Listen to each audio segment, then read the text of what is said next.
boys and girls. I am recording today coming from my car at Triple S because my Wi-Fi is so bad at home. So here we go. We're on chapter 8. Remember, you should have already listened to part 1 of chapter 8, so we'll just continue from there. Tucker had one more idea. He was going to volunteer to go over and swipe a $2 bill from the lunch counter. But before he could suggest that, the top of the stand was suddenly lifted off. They had forgotten what time it was. Mama Bellany, who was on duty this morning, stood towering, frowning down at them. Tucker let out a squeak of fear and jumped to the floor. "I'll catch a mouse!" shouted Mama, and she picked up the Fortune magazine, very big and heavy, and heaved it at Tucker. It hit him on the left hind leg just as he vanished into the drain pipe. Chester Cricket sat frozen to the spot. He was caught red-handed, holding the chewed-up $2 in his front legs. Muttering with rage, Mama Bellany picked him up by his antenna and tossed him into the cricket cage and locked the cage behind him. When she had put the newsstand into order, she pulled out her knitting and began to work furiously. But she was so angry, she kept dropping stitches, and that made her angrier still. Chester crouched in the far corner of the cage. Things had been going so well between Mama and him. But that was all ruined now.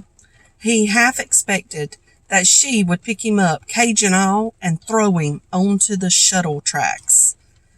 At 8:30, Mario and Papa arrived. Mario wanted to go to Coney Island to swim for the day. But before he could even say, "Good morning," Mama Bellany stretched out her hands and pointed sternly at Chester.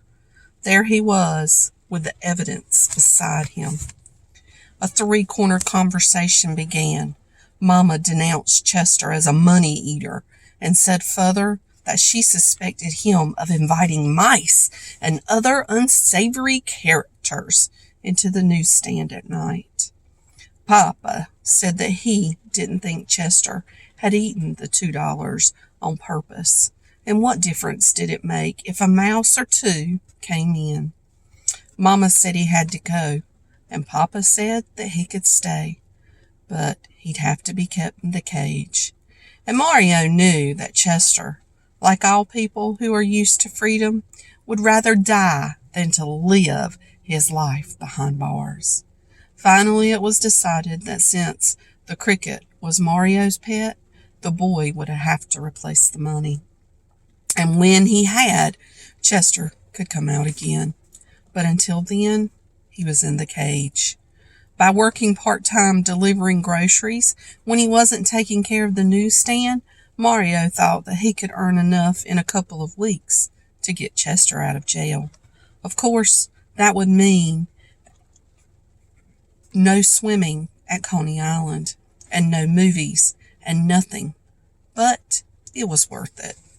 He fed the cricket his breakfast, leftover asparagus tips, and a piece of cabbage leaf. Chester had practically no appetite after what had happened.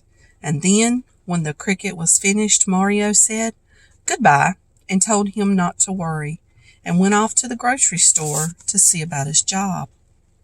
That night, after Papa shut down the newsstand, Chester was hanging through the glided bars of his cage.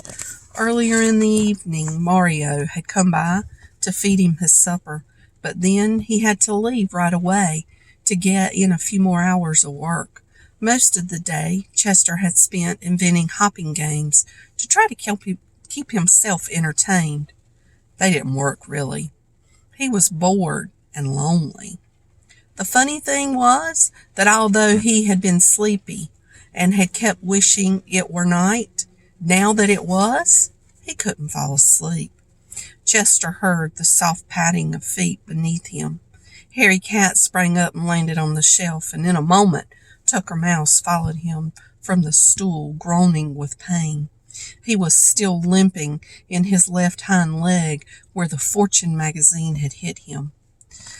"Well, how long is the sentence?" asked Harry. "Well, until Mario can pay back the money," said Chester. "Well, how could you go out on bail for a time being?" asked Tucker. "No," said Chester. "And anyway, nobody has any bail. I'm surprised they let me off that easily." Harry Cat folded his front paws over each other, and he rested his head on them. Let me get this straight," he said. "Does Mario have to work for the money as a punishment, or does he just have to get it from somewhere?" "Oh, well, he just has to get it from somewhere," said Chester. "Why should he be punished? I'm the one who ate the money." Harry looked at Tucker, a long look, as if he expected the mouse to say something. Tucker began fidgeting. "Say, Chester, you want to escape? We can open the cage and you could come and live in the drain pipe." "Oh, no, it wouldn't be fair to Mario. And I'll just have to serve out my time."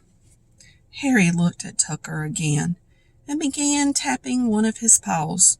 "Well," he said finally. Tucker moaned and massaged his sore spot. "Oh, my poor leg! That Mama Bellany can sure heave a magazine. Feel the lump, Harry," he offered. "Oh, I felt it all right," said Harry. "Now enough is enough stalling. You have the money." "Tucker, you have money?" Tucker looked nervously from one to the other. "I have my life savings," he said in a pathetic voice. "Oh, he's the richest mouse in New York," said Harry. "Old Moneybags Mouse, they know him as." Now, wait a minute, Harry. Let's not make too much of a few nickels and dimes." "Well, how did you get the money?" asked Chester. Tucker Mouse cleared his throat and began wringing his 2 front feet. When he spoke, his voice was all choked up with emotion. "Well, years ago, when yet a little mouse I was, tender in age and lacking in experience, I moved from the sweet scenes of my childhood, 10th Avenue, that is, into the Times Square subway station. And it was here that I learned the value of economicness, which means savings. Many an old mouse did I see crawling away unwanted to a poor mouse's grave because he had not saved, and I resolved that such a fate would never come to me." "Yeah, all of which means that you got a pile of loot back there in that drain pipe," said Harry. "Just a minute, please, if you don't mind," said Tucker. "I'll tell it my own way." And his voice became high and painful again. "Just a minute. So, for all the long years of my youth when I could have been gambling, which means playing with other mousies, I saved paper, I saved food, I saved clothing." "Save the time and get to the point," said Harry. Tucker gave Harry a smile. "And I also saved money. In the course of many years of scrounging, it was only natural that I should find amount of loose change. Often, oh, often, my friends, Tucker put his hand over his heart, would I sit in the opening of my drain pipe, watching the human beings and waiting, and whenever one of them dropped a coin, however small, pennies I love, I would dash out at a great peril to life and limb and bring it back to my house. And then I would think of the tramping shoes and the dangerous galoshes, and many times have I had my toes and my whiskers stepped on and torn off because of these labors. But it was worth it. Oh, it was worth it. My friends, on the count of now, I have 2 half-dollars, 5 quarters, 2 dimes, 6 nickels, and 18 pennies tucked away in the drain pipe, which makes $2.93, said Harry, after doing some quick addition. And I'm proud of it, said Tucker. Well, if you've got all that, then why don't you want to sleep on the $2 in the cricket cage? No folded money yet. It was new, a new sensation. Well, you can get Chester out and still have 93 cents left. But I'll be ruined. I'll be wiped out, and who'll take care of me in my old age? Well, I will. Now, stop acting like a skinflint and let's get the money. Chester rang the silver bell to get their attention. He didn't think that Tucker should have to give up his life savings. It was his money, and he could do what he wanted to.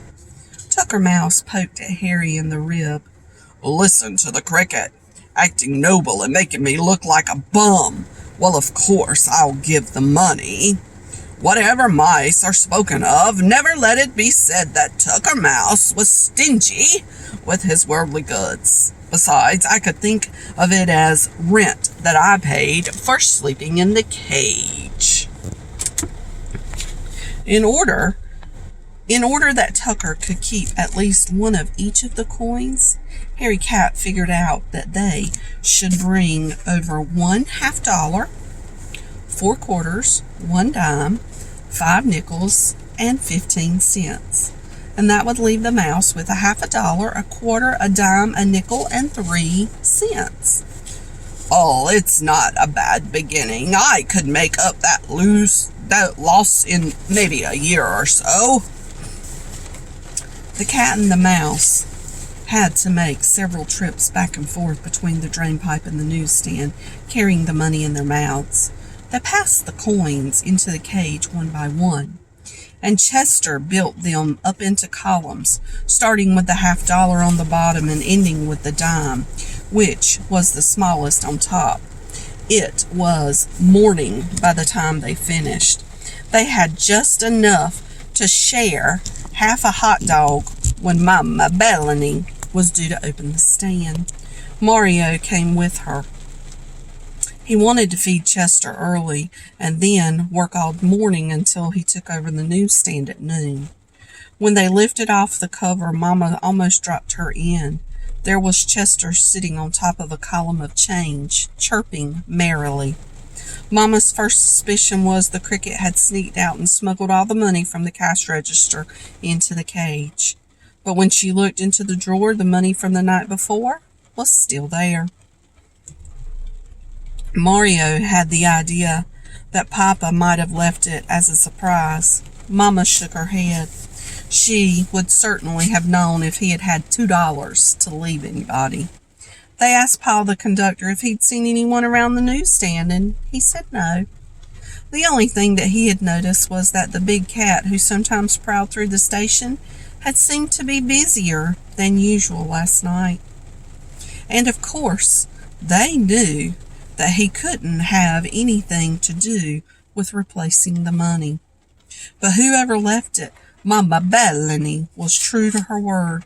Chester was allowed out of the cage, and no further questions were asked. Although she wouldn't have admitted it for the world, Mama felt the same way about the money that Tucker Mouse did. When you had it, and when you didn't bother too much about where it came from. That's the end of chapter 8, boys and girls.